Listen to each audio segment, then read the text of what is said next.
Ya, SPM akan tetap diteruskan. Sebab tu bagi saya soal itu kita juga perlu beri tumpuan dan mangsa ketika ini sedang mendapatkan rawatan di hospital dan juga sokongan emosi di peringkat hospital lah. Jadi semuanya telah pun diambil tindakan oleh bahagian masing-masing khususnya untuk perlindungan kanak-kanak ini. Maksudnya 25 November nanti dia masih boleh memiliki SPM boleh juga. Ya, 3 November. 3 November masih akan ambil SPM. Akan pastikan juga dalam soal itu supaya mereka tidak ketinggalan dalam pendidikan mereka.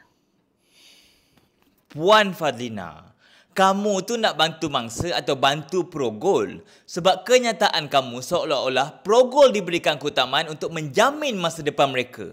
Saya faham pelaku juga mempunyai hak untuk belajar.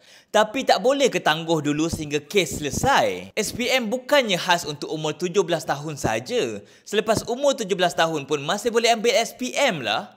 Menteri seolah-olah tidak sensitif langsung terhadap mangsa yang kini pastinya sedang trauma dan juga masa depannya yang mungkin musnah. Tapi pelaku pula masih diberikan peluang.